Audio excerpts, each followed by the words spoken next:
Bonjour à tous et bienvenue à ce nouveau Good Morning Market. Nous sommes le jeudi 12 décembre 2019 et hier soir la Réserve fédérale américaine a maintenu sa politique monétaire inchangée et a laissé entendre que les taux d'intérêt ne devraient pas bouger l'an prochain. Et donc Jérôme Powell table pour la poursuite d'une croissance économique modérée et le maintien du chômage à des niveaux bas. Les indices européens évoluent aujourd'hui en première partie de séance en territoire positif. Donc en légère hausse, en réponse à l'annonce de la Réserve fédérale américaine, mais également dans l'attente de la réunion de la BCE, la première réunion de la BCE sous l'ère de Christine Lagarde. Et ce sera l'occasion pour Christine Lagarde d'affirmer son style. Nous ne nous attendons pas à des indications claires concernant les lignes directrices de la politique monétaire.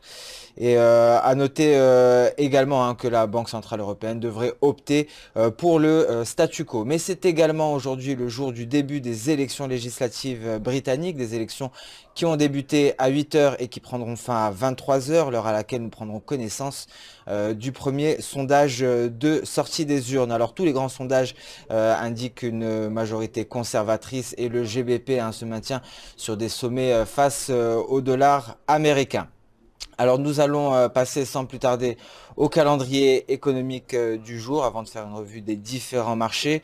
Nous avons déjà pris connaissance donc du bulletin trimestriel de la RBA très tôt ce matin, de la production industrielle en zone euro et nous prendrons connaissance de la décision sur les taux de la BCE. C'est le statu quo qui est attendu à 13h45 et enfin cette conférence de presse de la BCE à 14h30. Alors l'allocution de Christine Lagarde sera suivie avec attention par les opérateurs. À la même heure, à 14h30, nous prendrons connaissance de l'indice des prix à la production de base et de l'indice des prix à la production pour le mois de novembre en provenance des États-Unis. Alors il faut savoir que compte tenu du fait que l'IPC a été plus ou moins conforme aux attentes, la publication d'aujourd'hui concernant l'indice des prix à la production ne devrait pas être aussi suivie que l'IPC précédemment.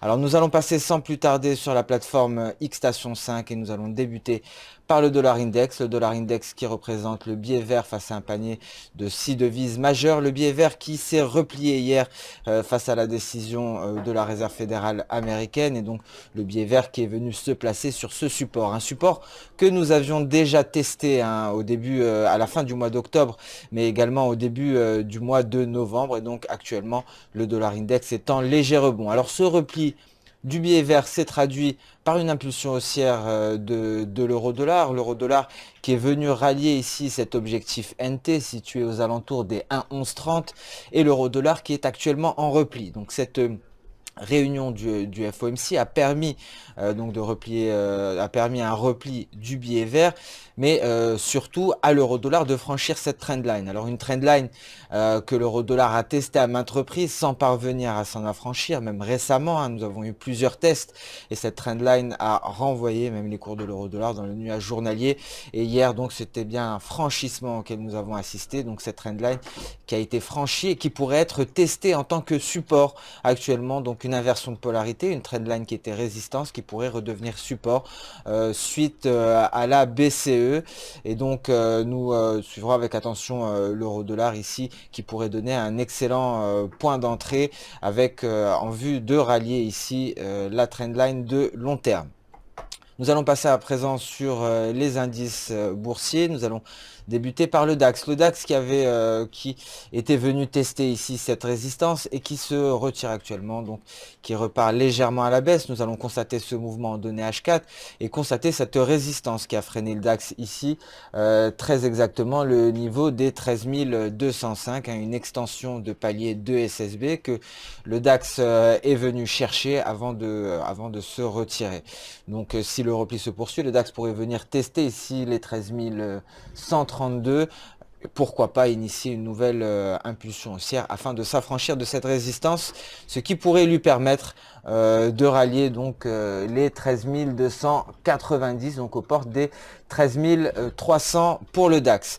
Le CAC 40 également est venu tester ici cette résistance, la résistance des 5 880 est actuellement en train de retracer il se situe aux alentours de son cours d'ouverture, mais toujours au-dessus des 5 800 45 points.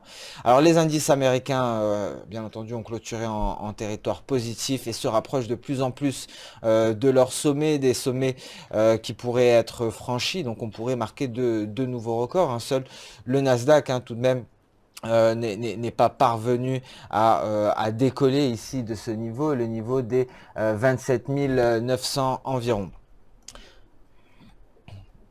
Alors le Nasdaq, hein, quant à lui également, à l'image du S&P 500, se rapproche de ses sommets. Nous allons passer à présent sur le marché des matières premières et nous allons débuter par l'or. L'or qui est toujours dans son range, hein, qui a testé la borne supérieure, hein, hier de son range et qui progresse toujours en direction de celle-ci aux alentours des 1476 $ l'once. Donc c'est un palier, hein, important à franchir, mais il y a également ce palier de Kijun à 1480 $. Je vous rappelle que c'est ce niveau, hein, qui a renvoyé donc l'or dans son rectangle. Donc on pourrait assister au même type de configuration aujourd'hui. Alors pour l'heure, hein, l'or ne s'est toujours pas attaqué à la borne supérieure de ce range, mais s'il parvient à le franchir, il devrait rencontrer un obstacle quelques points plus haut, et cet obstacle donc qui a freiné l'évolution de l'or lors des séances précédentes. Alors le pétrole également, donc le WTI qui se maintient tout de même aux alentours des 59,10. 59,10, c'est la résistance en cours, en train de travailler, hein, sur les cours du WTI depuis plusieurs séances.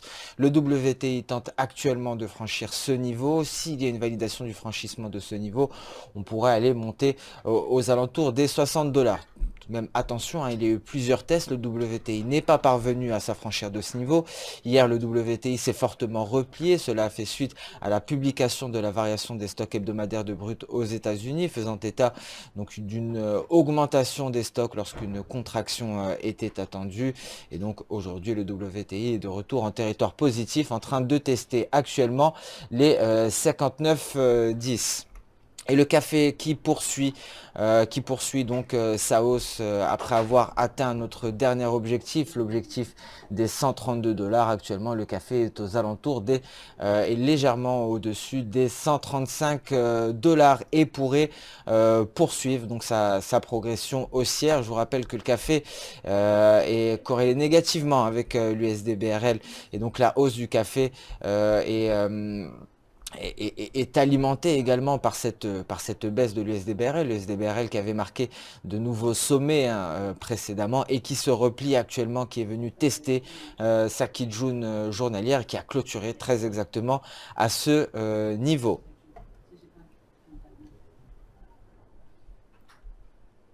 Ce Good Morning Market touche à sa fin. Je vous remercie d'avoir suivi avec attention. Je vous donne rendez-vous dès demain pour un nouveau point marché. En attendant, je vous souhaite une excellente journée, une bonne séance de trading. N'hésitez pas à liker, commenter ou même partager cette vidéo.